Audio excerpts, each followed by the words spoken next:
Olá, sejam bem-vindos ao canal Química em Reação com a professora Amanda Rebelo e o tema desta videoaula é radioatividade. Quem nunca ouviu falar de radioatividade, não é mesmo? Até aqueles que nunca estudaram na química radioatividade conhecem ou já ouviram falar sobre esse fenômeno, seja através dos acidentes tão famosos que a gente já viu de Fukushima e Nagasaki e a gente viu também de Chernobyl. Inclusive tem uma série que fala sobre esse acidente, então até quem não estuda conhece esse fenômeno. Espero que através desta videoaula esclareça melhor para vocês o que é esse fenômeno e o que ocorre nele, seja através dos benefícios ou malefícios da radioatividade. Espero que a gente possa sair dessa videoaula com um entendimento melhor do que ocorre através das emissões de radiação. Bom, a radioatividade é um fenômeno, tá, que ocorre no núcleo dos átomos e esse núcleo dos átomos, tá, eles emitem energia ou partícula, seja pela desintegração ou instabilidade que aquele núcleo possui. Então, se eu estou falando de emissão de partículas ou de energia, eu estou falando, na verdade, de transformações nucleares.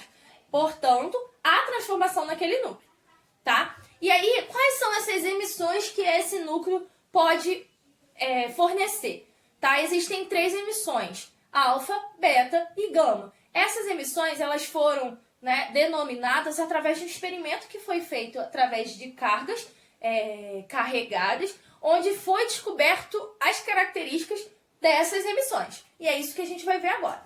A primeira emissão é a emissão da partícula alfa. A partícula alfa é uma partícula pesada, tá? Com carga elétrica mais 2, portanto é uma partícula positiva, e massa 4. O seu poder ionizante é alto e o seu poder de penetração é baixo. E ela ocorre, tá, em núcleos que têm excesso de partículas nucleares. O Z, né, que é o número atômico, que a gente já sabe o que é, tem que ser maior que 82, ok? Então, massa 4 e número atômico 2, tá? A carga elétrica aí seria 2+. Por quê? Porque ela iria diminuir, né, daquele núcleo que está instável 2 prótons. Então, a gente tem aí um núcleo de um átomo. Esse núcleo, tá? Ele está instável e aí quando ele emite essa partícula alfa, a gente vê que tem 2 prótons e 2 nêutrons. E por isso a gente diz que a partícula alfa ela se assemelha ao do átomo de hélio, tá? Porque o átomo de hélio possui 2 prótons e 2 nêutrons, portanto massa 4. Ok? A segunda emissão é a partícula beta. A partícula beta, ela é uma partícula leve, tá? Ela é uma partícula negativa, porque ela tem carga -1 e ela não possui massa. Por que isso ocorre, tá? O poder de penetração e de ionização, né, o poder ionizante da partícula é intermediário e ela ocorre em núcleos que têm excesso de nêutrons. E aí ocorre a seguinte transformação. A gente tem um nêutron que vai se transformar em um próton e um elétron, tá? Esse próton formado, ele permanece naquele núcleo. Porém, esse elétron é emitido. Se a gente for ver, o elétron não possui massa, a massa é praticamente desprezível, tá? E a carga é -1, o que é exatamente a partícula beta. Então, a gente tem um núcleo, emite uma partícula beta, que seria esse elétron que foi transformado, ali, aquele nêutron que formou essa transformação, e ao mesmo tempo um neutrino, que é uma partícula que não possui carga, tá? Mas ela é capaz de fazer novas transformações. Então, à medida que um núcleo emite uma partícula beta, também emite um neutrino, tá? Então, a partícula alfa e a partícula beta a gente pode chamar de partícula. A gente vai ver na gama aí, que é a nossa próxima emissão, que na verdade a gente não considera como sendo uma partícula, simplesmente como uma onda. Mas isso foi feito através de um experimento onde a gente viu que a gente tinha um lado positivo, um lado negativo. A partícula alfa se aproximava do polo negativo, a partícula beta se aproximava do polo positivo e os raios gama, na verdade, eles não se aproximavam de nenhum, porque ele, na verdade, não tem carga e não tem massa, tá? Por isso é considerado apenas como onda. As partículas gama, entre aspas, né? A radiação gama, ela é, então, uma onda eletromagnética de alta frequência, sem massa e sem carga. Portanto, a gente não chama ela de partícula, tá? A gente chama ela de onda ou de radiação gama. tem um alto poder de penetração, tá? Então, um núcleo de um átomo, apesar de emitir partículas positivas e negativas, ou seja, alfa e beta, ainda assim possui energia, e essa energia é, então, transmitida através de radiação gama, tá? Que são essas ondas aí eletromagnéticas. Então, partícula alfa e beta em forma de matéria, gama em forma de radiação apenas, em forma de energia, ok? Qual a diferença, então, da alfa, da beta e da gama? Bom, a gente tem aqui uma folha de papel, um metal e um concreto, simbolizando, né? A partícula alfa, ela tem um baixo poder de penetração, mas um alto poder ionizante, portanto, uma folha de papel para ela. A beta é intermediário, tanto poder ionizante quanto poder de penetração, então o metal para aí a partícula beta. E a gama, né, ela tem o contrário da alfa, tá? O poder de penetração dela é alto, porém o poder ionizante é baixo. Então, ela chega aí até o concreto. Por que que isso ocorre, tá? A partícula alfa, por ela ter uma massa elevada, então ela é pesada. Isso faz com que ela não tenha um poder de penetração muito alto, ok? Agora a gente vai estudar as leis da radioatividade. Existem duas leis da radioatividade. A primeira lei da radioatividade é a lei de Sud. Essa lei, ela diz que um átomo, ao emitir uma partícula alfa, tem o seu número atômico diminuído em 2 unidades e seu número de massa, que é o A, em 4 unidades. Tá? Eu coloquei aqui. Então, um átomo instável emite uma partícula alfa, diminui o número atômico, que é o Z, em 2 unidades, e o número de massa, que é o A, em 4. Exemplo, a gente tem o urânio, que tem massa 238 e número atômico 92. Seu número atômico, então, passa a ser 90, seu número de massa 234, e mais a partícula alfa, que tem 4 de massa e 2 de número atômico. De modo geral, então, a gente tem um elemento A qualquer, com um X número de massa e Y número atômico. E aí, após a transformação nuclear, a gente tem, então, o elemento B formado, tá? Um elemento diferente formado, com o número de massa X menos 4, seu número atômico Y menos 2, e a partícula alfa lá, 4 de número de massa e 2 de número atômico. Então, é uma fórmula, uma maneira geral de a gente chegar aí, né, nessa lei aí, nessa primeira lei da radioatividade. Ok? Agora a gente vai estudar a segunda lei da radioatividade, que fala das partículas beta. A segunda lei da radioatividade é a lei de Sud, Fajans e Russell.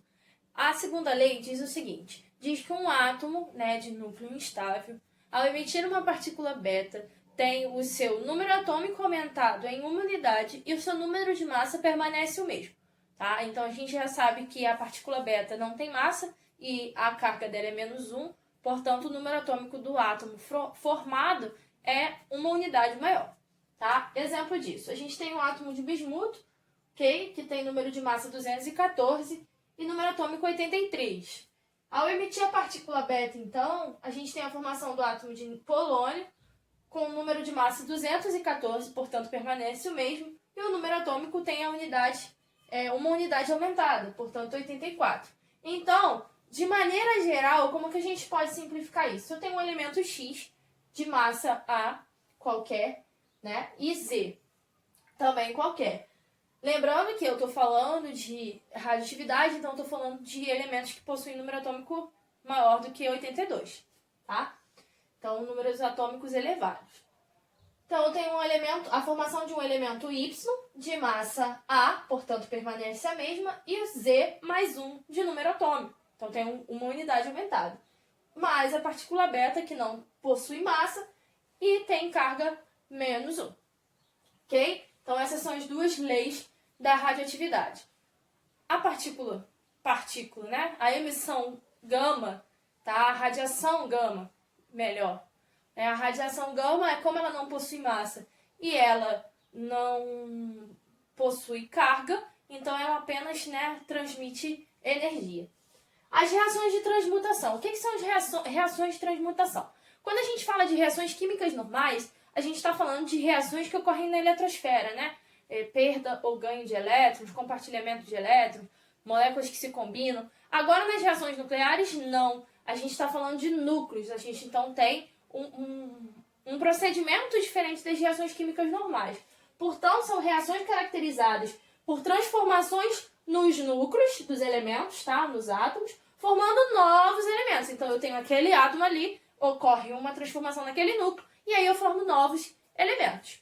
Há dois tipos de transmutação. A transmutação ela pode ser natural ou artificial. Qual a diferença? A transmutação natural é quando a gente fala que um átomo, né, o núcleo daquele átomo, ele emite as radiações, seja alfa, beta ou gama. Então, tem relação com as emissões radioativas. Agora, quando eu falo da transmutação artificial, é quando aquele núcleo daquele átomo ele é bombardeado por alguma partícula. Então, eu pego uma partícula alfa e eu vou bombardear aquele núcleo com aquela partícula.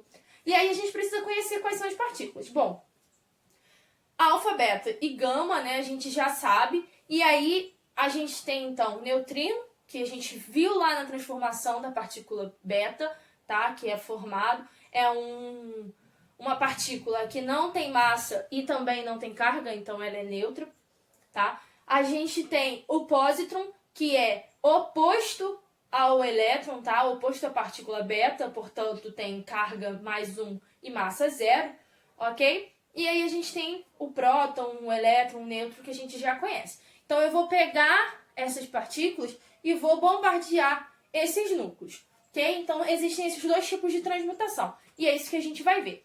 É importante a gente falar também das séries radioativas. O que é uma série radioativa? Bom, quando um átomo ele está instável, nem sempre ele vai emitir uma partícula só, tá? Então ele vai ficar emitindo partícula até que ele atinja a estabilização. E aí, ao emitir essas partículas, eles vão se transformando em elementos, tá?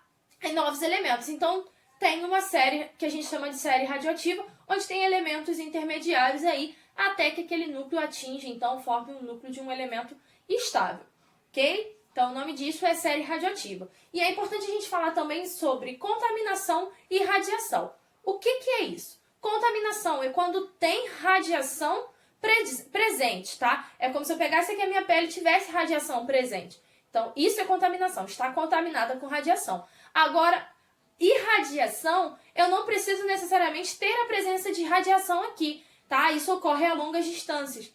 Então, a gente precisa entender essa diferença, tá? Entre contaminação e irradiação. Irradiação não contamina, porém, contaminação irradia, tá? Beleza? Então, essa é a diferença. Agora, a gente vai ver quais são os tipos, né, de transmutações artificiais utilizados. Como eu falei, a gente tem benefícios e tem malefícios. Vamos tentar olhar agora para as reações de transmutação artificial que são utilizadas e quais os benefícios delas, né, do conhecimento e da utilização dessas reações de transmutação para nós, no nosso dia a dia. Para finalizar, então, a aula de radioatividade, a gente vai falar de alguns processos de transmutação artificial. As reações de transmutação artificial, elas geram bastante energia, o que tem sido, né, bastante utilizado para a geração de energia. Então, por exemplo, as reações de transmutação. E aí, a gente tem dois tipos de reações de transmutação artificial bastante utilizados, que é a fissão e a fusão nuclear. Qual a diferença entre a fissão e a fusão? Bom, resumidamente, fissão, separação, fusão, junção, tá? Então, fissão nuclear, bombardeamento de núcleos grandes com as partículas, né, chamadas nêutrons. Então, a gente vai utilizar partículas nêutrons, tá? Para bombardear esses núcleos grandes, ok? Então, a gente tem um nêutron, aí, por exemplo, tem um átomo de urânio, esse átomo de urânio gera dois novos elementos, e, em média, 3 a 2 nêutrons. E esses 3 a 2 nêutrons, eles vão, né, colidindo com novos núcleos de átomos e assim gerando o que a gente chama de reação em cadeia. Essa reação de fissão nuclear, tá? Ela é utilizada nas usinas nucleares, tá? E nas bombas também. Então, por exemplo, usinas nucleares que a gente conhece, tá? Para geração de energia, utilizam o processo de fissão nuclear. Bombas como, por exemplo, Hiroshima e Nagasaki, também foi utilizado o processo de fissão nuclear, que é essa divisão. Tem um nêutron, vai colidir com esse, gerou 2 e 3 nêutrons. Esses 3 nêutrons colidem com mais 3 núcleos, esses 3 núcleos geram 2 e 3 nêutrons, e assim vai gerando essa reação que a gente chama de reação em cadeia. E a fusão nuclear é a junção de pequenos núcleos, ou seja, núcleos menores, que a gente vai unir e formar um núcleo maior. Além da formação desse núcleo maior, tem a formação de muita energia e de um pósitron. Esse pósitron é o que eu falei, aquela partícula, né, que tem a mesma massa do elétron, ou seja, da partícula beta, porém tem o oposto da carga, portanto é carga positiva, mais um. Tá? Então a gente tem esses núcleos menores, ocorre a fusão e a formação então do pósitron do núcleo maior e da energia. Qual o grande desafio da fusão nuclear, tá? Para a ciência moderna? É que, para que essa fusão ocorra, a gente precisa, na verdade, dar muita energia, porque a energia de repulsão entre eles é muito grande. Por quê? Porque os núcleos eles possuem cargas iguais, tá? Então a energia de repulsão ali é muito grande. Então você precisaria de muita energia para manter essa fusão aqui. Porém, né, ao realizar a fusão, o lixo é muito menos tóxico, vamos dizer assim, do que o da fissão nuclear. Por quê? Porque aqui você vai ter uns núcleos, né, menores do que aqui, tá? E a emissão de radiação também é menor. Além de você utilizar aqui combustíveis para os reatores. Aqui o nível de combustível é muito menor. Portanto, né, o risco de você ter aí um acidente com esse combustível é menor. O tempo de meia-vida é o tempo necessário, tá, para que a quantidade inicial daquele elemento radioativo se reduza pela metade. Então você tem uma massa inicial, tá, desse elemento radioativo, perdoem a minha, né, eu tinha uma massa e fui aumentando aos poucos, mas eu tenho a massa inicial, tá? Depois desse tempo de meia-vida, essa massa inicial se reduz pela metade, ou seja, M0 dividido por 2. Depois desse mesmo tempo de meia-vida, aquela massa que foi dividida por 2, na verdade, agora vai ser dividida por 4, tá? Então, é sempre o tempo que aquela massa vai levar para reduzir a metade. E assim vai. E assim sucessivamente. Portanto, né, matematicamente, aquela massa, depois daquele tempo de desintegração, é a massa inicial dividida por 2 elevado ao tempo, tá? Que seria o número de meia-vida, que seria a variação de tempo sobre o tempo de meia-vida. Então, aqui, essa massa, depois, após esse tempo de desintegração, vai ser o resultado, né, dessa divisão entre a massa inicial e 2 elevado a um tempo, né, que seria a quantidade, né, que aquele tempo se repetiria, tá, relacionando uma variação de tempo e um tempo de meia-vida. Então, através do cálculo de meia-vida, a gente faz para descobrir qual seria a massa que estaria presente após um certo tempo, ou quanto tempo demoraria para que aquela massa ali pudesse sumir do ambiente. Então, o tempo de meia-vida é um cálculo que a gente utiliza aí para descobrir qual é a quantidade de radiação que a gente tem no local, ok? Então, espero que vocês tenham gostado. Não esquece de curtir o vídeo, compartilhar, se inscrever no canal. Qualquer dúvida é só deixar nos comentários. E até a próxima aula!